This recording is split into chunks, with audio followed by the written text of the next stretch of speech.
आशा किरण और आप देख रहे हैं MCN न्यूज। MCN न्यूज में आपका स्वागत है।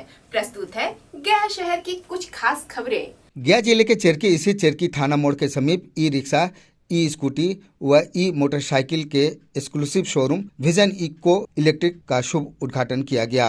इस मौके पर मुख्य अतिथि के रूप में मखदुमपुर विधायक सतीश दास व पंजाब नेशनल बैंक के वरीय अधिकारी सह PNB AIPNBSF के प्रेसिडेंट अंजनी कुमार सिंह शामिल हुए। आगत अतिथियों ने फीता काटकर व नारियल फोड़कर विजन इको इलेक्ट्रिक शोरूम का शुभ आरंभ किया।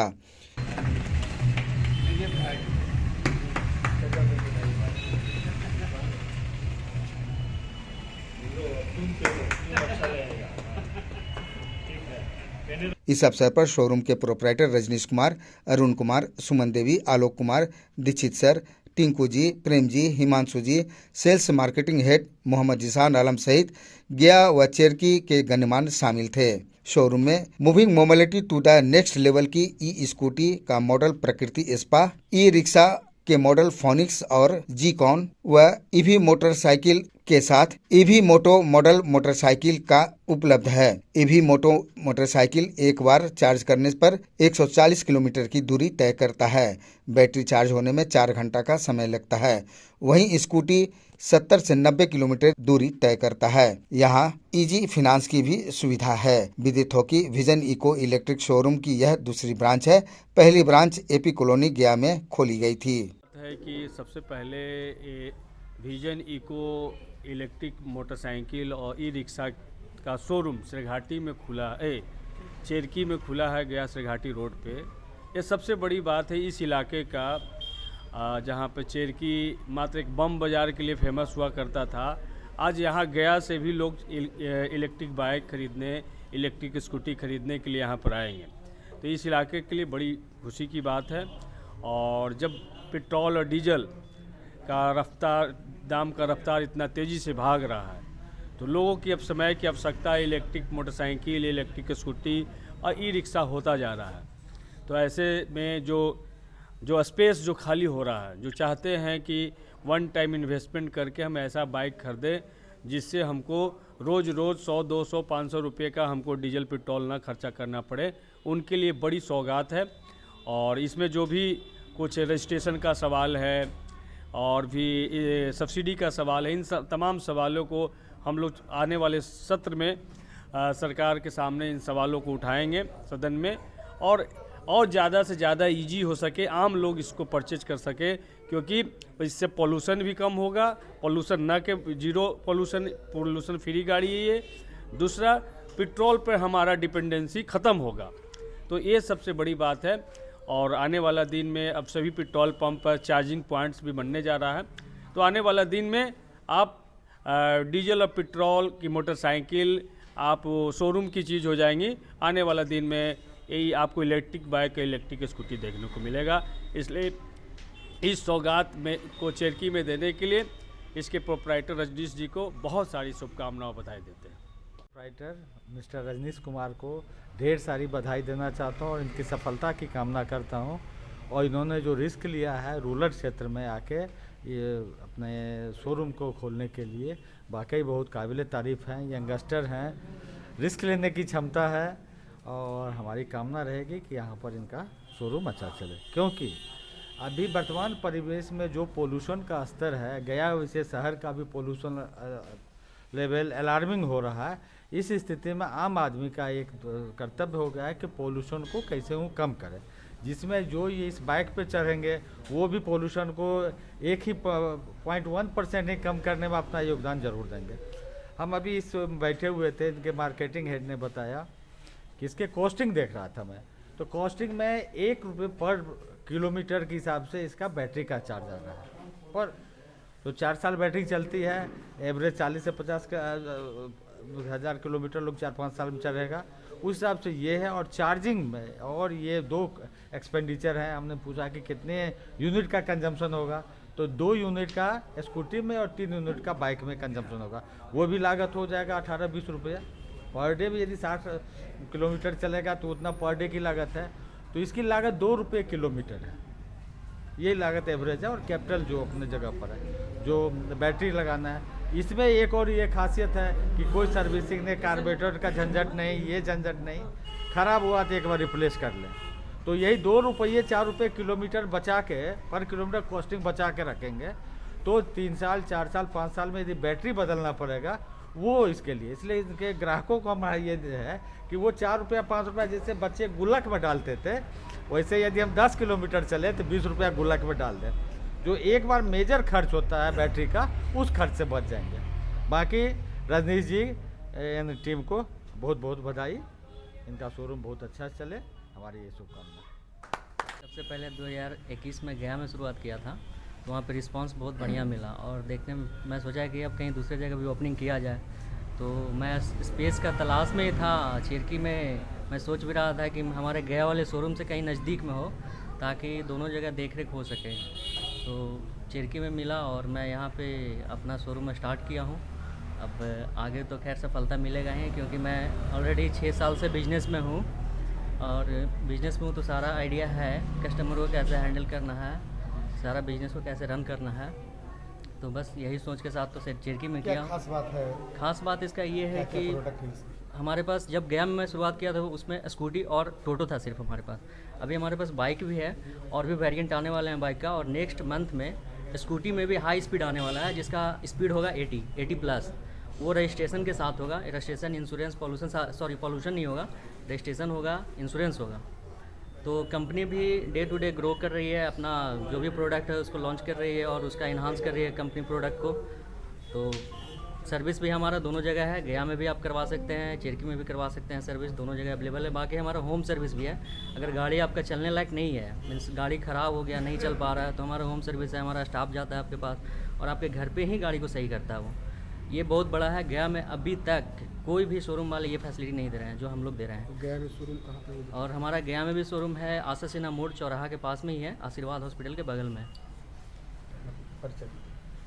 मैं Rajnish Kumar, Vision Eco Electric का ऑनर, और साथ में हमारा एक और बिजनेस है, आईटी फील्ड से हूँ, तो आईटी का भी काम है हमारा, सॉफ्टवेयर, वेबसाइट, सीसीटीवी वगैरह सारा काम है हमारा। पहले का बिजनेस वही था, अभी तो मैं ये 1 साल पहले से शुरुआत किया हूँ ईवी में।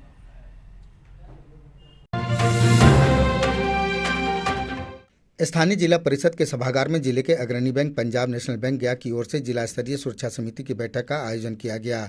बैठक में मुख्य वक्ता के रूप में SSP Harpreet Kaur, ASP Manish Kumar, city DSP Parasnath Sahu सहित सभी थाने के थानाध्यक्ष व बैंकों के अधिकारीगण शामिल थे। मुख्य वक्ता एसएसपी हरप्रीत कौर ने बैंक अधिकारियों को संबोधित करते हुए कहा कि बैंकों व ग्राहकों की सुरक्षा पुलिस की प्राथमिकता सूची में है। इस बाबत उन्होंने रिजर्व बैंक के द्वारा बैंकों में सुरक्षा को लेकर बनाए गए मानदंडों को अप टू डेट रखने, सुरक्षा को लेकर कोई लापरवाही नहीं बरतने, सीसीटीवी कैमरे ऐसे जगह पर लगाने जहां से आने जाने वाले की गतिविधियां अच्छी तरह से दिख सके की हिदायत बैंकों को दी। बैंक अधिकारियों ने प्रतिदिन बैंक में होने वाली पेट्रोलिंग पर संतोष जताया। स्थानीय गांधी मैदान स्थित गांधी मंडप में जनता दल यू गया की ओर से भाजपा द्वारा अति पिछड़ा के आरक्षण को समाप्त करने के षड्यंत्र के विरुद्ध एक बैठक का आयोजन किया गया। बैठक की अध्यक्षता पूर्व विधायक सह जदयू जिलाध्यक्ष अभय कुशवाहा कर रहे थे। इसके अलावे पूर्व विधायक, सभी प्रकोष्ठों के अध्यक्ष व सदस्यगण शामिल थे।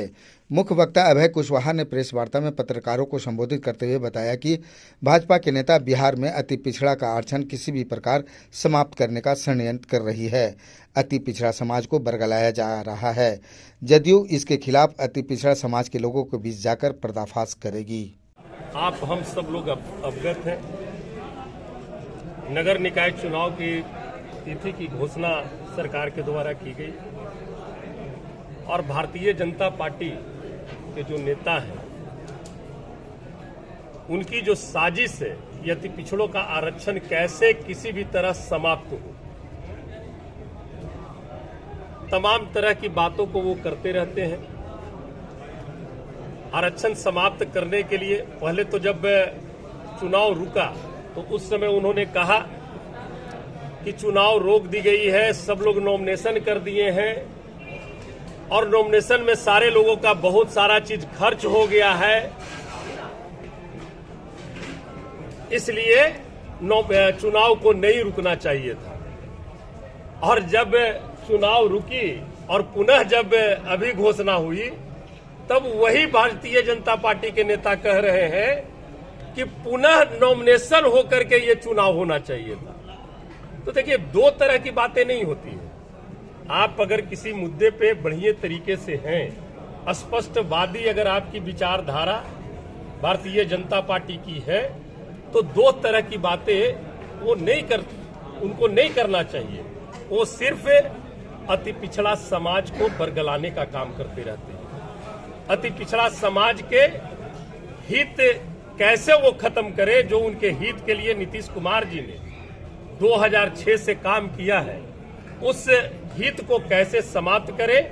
और हमारी वाहवाही भी हो कि हमने समाप्त नहीं किया है, ये तो बिहार सरकार की गलती है।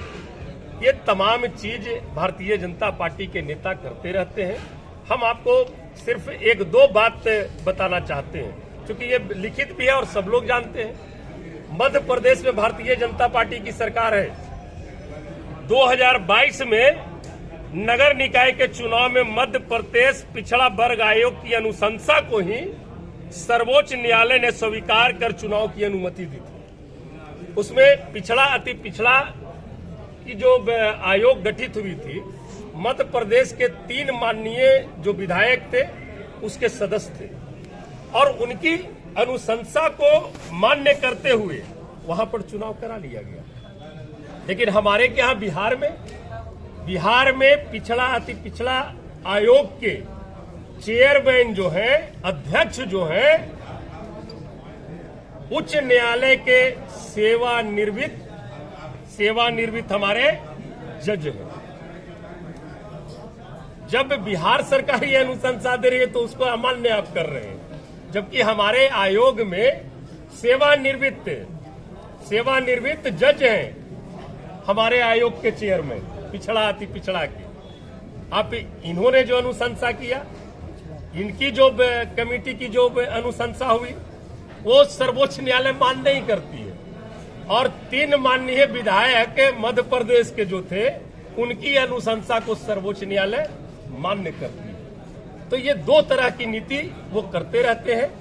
हम लोग सिर्फ एक ही चीज कहना चाहते हैं कि भारतीय जनता पार्टी जो इस तरह का व्यवहार अति पिछड़ा समाज के साथ कर रही है, अति पिछड़ा समाज पूरी तरह से समझती है। और इन तमाम बातों को हम लोग जनता दल यू के जितने भी हम लोग सिपाही हैं, अति पिछड़ा समाज के बीच जा जाकर इन तमाम बातों को हम बताने का काम करेंगे कि भारतीय जनता पार्टी जो षड्यंत्र रच रही थी अति पिछड़ा के आरक्षण को समाप्त करने की, अति पिछड़ा के हित को समाप्त करने की, उसमें जनता दल यू और महागठबंधन के जितने भी नेता, हमारे माननीय मुख्यमंत्री जी पूरी तरह से इंटैक्ट थे।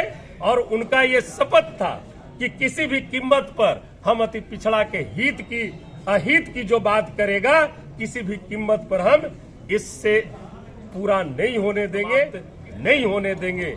ये तमाम बातें हम लोग जा करके वहां पर रखने का काम करेंगे।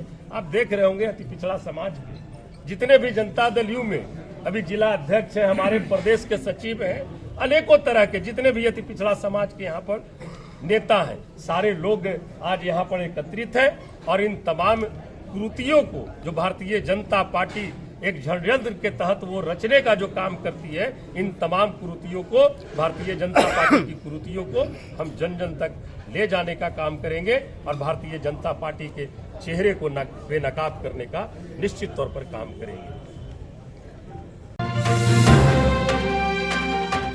शहर के कोतवाली थाना क्षेत्र के अंतर्गत बीते 3 दिसंबर को चावल व्यवसायी निहाल के दुकान में घुसकर 25,000 रुपये नकद सहित 10,000 के सिक्के व मोबाइल की लूट का खुलासा करते हुए पुलिस ने अपराधी को गिरफ्तार कर लिया है। 2-3 की रात्रि में पुरानी गोदाम में एक चावल व्यापारी थे निहाल कुमार जी, उन्होंने ट्रक से माल उतरवा करके अपना शटर डाउन कर रहे थे, मैं दुकान बंद कर रहे थे। उसी समय 3 अपराधकर्मी उनको धक्का देते हुए दुकान में ठेल दिया और दुकान में जो भी पैसा था, उन्होंने जो 25,000 रुपया और 10,000 रुपये का सिक्का और कुछ चांदी का जो पूजा वूजा के लिए रहता है वो सब लेकर के वो लोग चले गए। उनके विरोध पे उनको मारा पीटा भी गया, जिस संदर्भ में कोतवाली थाना में 3 तारीख को FIR दर्ज की गई और हम लोगों ने चैलेंज के रूप में लिया। एसएसपी मैम के निर्देशानुसार सिटी एसपी साहब के नेतृत्व में एक टीम का गठन किया गया, जिसमें DIU कोतवाली थाने का सभी पदाधिकारी, मैं ये सब लगा उसमें। और उसके उपरांत जो इंटेलिजेंस इनपुट था उस पर एक आदमी को उठाया गया, बिहारी है जो अलीपुर का रहने वाला है, बुनियादगंज थाना का। उसके पास से उन्होंने बताया कि मुझे लूट में 2000 रुपये मिला था, उसी समय ऑन द स्पॉट 2000 रुपये उसको मिला था, जिसमें से 600 रुपये उसके हाथ से बरामद हुआ। और उसके निशानदेही पर 2 और लड़कों को पकड़ा गया है, एक दीपक है और एक जितेश है, जिनके पास से लूट का कुछ खुदरा पैसा 683 रुपया और उनका मोबाइल और जो लूट में जो कपड़ा यूज किया था, जो पहना हुआ था कपड़ा, वो सब बरामद हुआ। लूट का जो वीडियो फुटेज था वो देख करके वो अपने आप को स्थापित भी किया कि मैं ही था और ये मेरा कपड़ा था। पहला आदमी पकड़ा था वो कहाँ से पकड़ा था? बाकी लोग वो अलीपुर है गांव का नाम, बुनियादगंज थाना में। वो यही KP रोड में ही दुकान में, कपड़े की दुकान में सेल्समैन का काम कर रहा है बहुत दिन से, लगभग 7-8 वर्षों से। वो वहाँ पर सारा आइडिया उसको है। आज के डेट में 19-20 साल का है, लेकिन वो 8 साल से उस कपड़े के दुकान में काम कर रहा है। इतिहास भी मतलब और भी गिरोह में लोग हैं। हाँ, दो आदमी इसमें और है जो मेन में थे। 2 लड़के जो है रैकी वाले पकड़ाए, जो बता रहे थे कि कहाँ कैसे करना है, क्या करना है। उन दोनों की तलाश जारी है और शीघ्र ही उन दोनों को भी पकड़ा जाएगा। क्या क्या बरामद की गई है सर? बरामद जो पैसा ही गया था और तो उनके यहाँ से कुछ गया नहीं था, सिर्फ पैसा गया था। हथियार अभी नहीं रिकवरी हुई है। हथियार का हम लोग प्रयास में है। कुछ लोगों का क्रिमिनल हिस्ट्री भी है, बाकी लोगों का तहकीकात की जा रही है। कितने लोग थे इसमें? स्पॉट पे 3 आदमी थे, 2 आदमी बाहर रेकी कर रहे थे, 5 आदमी मात्र थे। उन्होंने जो FIR किया वो 3 ही आदमी थे, तो दुकान में 3 ही आदमी प्रवेश किया था भीतर। अब अभी हम नाम स्पष्ट करना उचित नहीं होगा। अनुसंधान के दृष्टिकोण से हम लोग को जानकारी है और उसका भी जल्दी ही आप लोगों को बताएंगे। कई कांडों में भी वांछित हैं लोग पहले। ये लोग वांछित नहीं, एक आदमी जेल गया है और बाकी का पता कर रहे हैं। बाकी जिसके बारे में आप लोग बोल रहे हैं वो तो कई कांड में है ही पहले से। मोदी रकम की सुविधा की तैयारी। आज बस इतना ही, फिर हाजिर होंगे ताजा खबरों के साथ। तब तक के लिए बने रहें MCN न्यूज के साथ। MCN न्यूज परिवार के साथ आप भी जुड़ सकते हैं। अपने आसपास की खबरों को आप हमारे WhatsApp नंबर 9431084596 पर भेजें। खबरें हैं तो दिखेगी।